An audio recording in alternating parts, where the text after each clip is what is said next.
Bonjour à tous. Je voulais saluer en particulier les forces habitantes, c'est-à-dire la BPI France, et en particulier Nicolas Dufourc, qui m'a tendu ce piège de m'inviter pour parler au sujet de la liberté. Je remercie aussi ceux qui ne sont pas là et qui vont m'écouter pendant l'heure du déjeuner, et je l'espère jusqu'à la fin de ce petit topo. Dans ce Big Bang, il faut bien comprendre, je suis un nain. Je représente Marc Schills, président du laboratoire d'Elbert, une société de 11 personnes, donc tout petit. Et c'est probablement pour ça qu'on m'a demandé d'être là pour évoquer la liberté. C'est ainsi que cette liberté a été sollicitée parce que j'avais la possibilité de dire non. Et finalement, je me suis décidé de venir ici pour témoigner sur mon parcours d'entrepreneur. J'ai créé une première société il y a 39 ans, donc je vais vous raconter en 4 étapes ma vie d'entrepreneur qui n'a pas été qu'entrepreneur. Donc je me suis posé la question si, en tant qu'entrepreneur d'entreprise, la liberté peut être aussi bien subie que choisie. J'ai un parcours certes un peu long de quelques décennies, mais finalement la première entreprise que j'ai créée en 1981, alors encore étudiant en médecine et chercheur en pharmacologie à l'hôpital, une nouvelle élection présidentielle en 1981 m'a précipité en dehors de l'hôpital. Mon poste avait été définitivement radié. Donc cette création de cette première entreprise a été faite par nécessité, donc en quelque sorte une liberté contrainte. Mon âge à l'époque me permettait l'insouciance, sans notion du risque.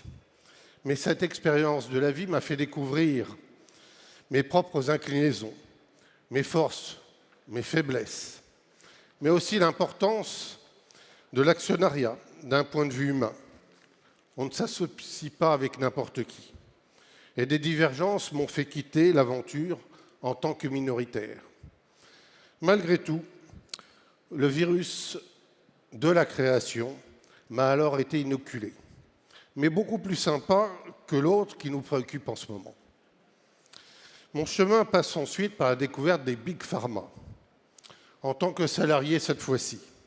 Pendant 15 ans, je découvre la culture et le fonctionnement, voire le dysfonctionnement, d'un Big Pharma français, d'un Big Pharma allemand, d'un Big Pharma américain.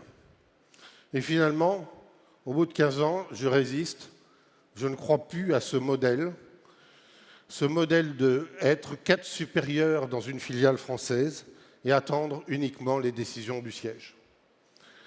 Et là, le virus revient, le virus de la création revient. Je reprends ma liberté par choix cette fois-ci, à 45 ans. Je partage ce risque avec ma femme. Il ne faut pas négliger, entre guillemets, la dimension familiale que représente à ce moment-là de mon existence l'arrivée d'un troisième enfant et un nécessaire emprunt pour créer une nouvelle résidence pour cette famille élargie. Dans cette deuxième création d'entreprise, je fais des erreurs de débutant. Une offre commerciale, et certains en ont déjà parlé, faite de propositions novatrices, mais trop en avance sur son temps. Heureusement, l'obstination, le temps me rattrape et les ventes enfin décollent. Et au bout de 4 ans, une entreprise de 50 personnes est ainsi constituée. Pendant cette période, le virus circule toujours et fait des ravages sous la forme de la continuation de création d'entreprises, puisque 10 créations ou participations dans des entreprises ont eu lieu à cette période-là. Tout était rose. Mais l'accident survient. Une liquidation d'une des sociétés que j'avais créées, pas si simple à gérer en France à l'époque, sociétalement parlant, le qu'en dira-t-on, l'inscription à la Banque de France, l'impossibilité d'avoir à nouveau des crédits. Tout ça, à 55 ans, je remets le couvert, je vends 2 sociétés et j'ai la possibilité de créer, enfin dans la sérénité, avec une reconnaissance professionnelle déjà obtenue, avec un réseau de compétences large et une liberté enfin libre d'enjeu, pour créer, et j'ai repris à l'époque, une coquille vide de laboratoire pharmaceutique. C'est le laboratoire d'Elbert et c'est aujourd'hui le réanimateur des médicaments essentiels en voie de disparition. C'est une éthique pour aborder le problème de devenir des patients pour lequel on dit que leur médicament va s'arrêter. C'est une équipe de 11 scientifiques que je salue là. C'est 14 produits aujourd'hui, 7 antibiotiques, des milliers de patients traités. C'est aussi la liberté de répondre aux appels d'offres de l'ONU pour 250 000 doses antibiotiques pour des femmes atteintes de syphilis et enceintes pour garantir l'avenir des enfants. Un seul constat sur le médicament en général. Il ne faut pas oublier que le donneur d'ordre, c'est le propriétaire. Et depuis 5 ans, nous rachetons des produits aussi bien aux Anglais, aux Américains, aux Suisses, pour rapatrier la valeur en France. Je ne peux que prôner la liberté d'entreprendre. C'est le choix de son univers personnel, de valeurs, d'associés, d'équipiers, d'équipes, de partenaires ici présents et de rencontres.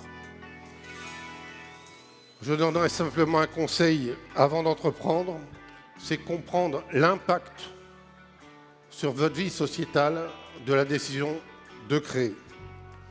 Les conseils de vieux comme moi sont disponibles par simple sollicitation. Ne pas oublier, il n'y a pas de liberté sans risque. On n'est jamais seul quand on crée. C'est ça aussi la fraternité.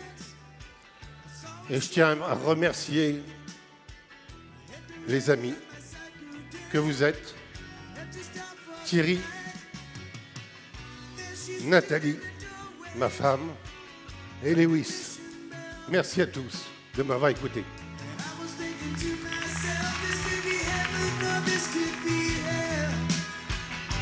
You